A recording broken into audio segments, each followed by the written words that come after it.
د سبو ته ژوند یې سړی وي د ټول عمر داسې سر نیولی وي. زه رښتیا هم خفه کړم. تاسو ته یې وښیم دغه لیست چې په دې کې څه لیکل شوي دي.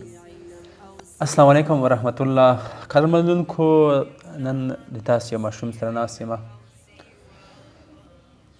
چې ډېر وخت کېږي دا یې سوی دی بېچاره. دا وګورئ تاسې دې ځای نه تر دغه ځای پورې سوی دا یې دا سر چې پورته جګوی نه شي.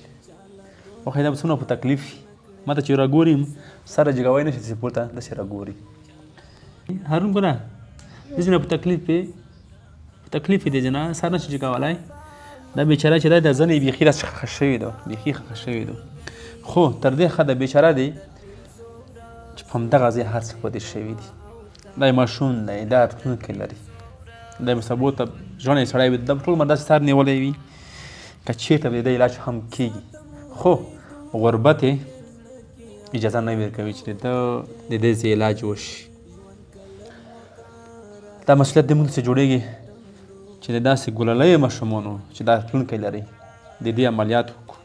د دې دغه ځای باید خلاص شي. زما سخته خبره دونه خلاصېږي، فقط پیسو ته ضرورت دی. سر جګوی شي داسې وایي چې دا سر جګوی شي وښایي دا ټوله هغه ورسره جګېږي. داسې خاښ دی، دا ځای نه دی، ټوله خاښ دی. دغه تکلیف یې درد کې خوږېږي. دا چې خشول به وي بیا هرنه ګله.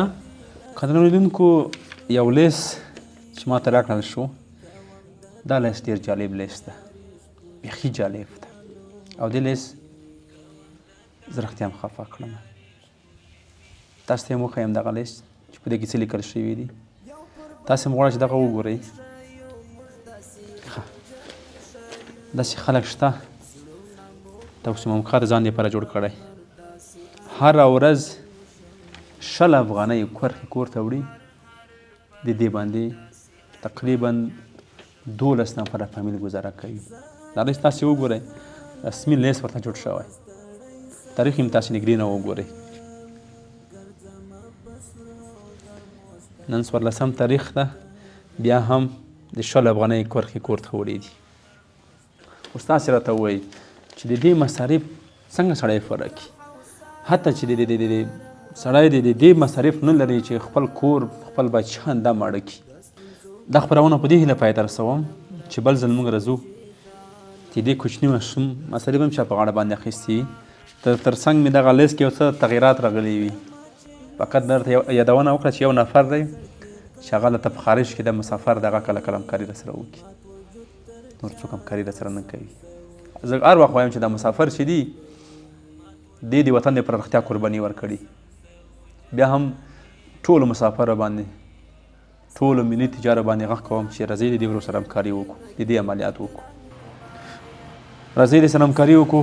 دا خپرونه په دې هیله پای ته رسوم، د یوې داسې ورځې هیله پای ته رسوم چې بیا راځو د دې مصارف هم چا په غاړه باندې اخیستی یو څه خوراکي مال مې کور ته راوړي وي تر څو دې لاس کې تغییر راشي. تر بیا ښې چارې خواته ته غواړم. یم په سوچو کې غرق ستا په اندېښنو کې غرق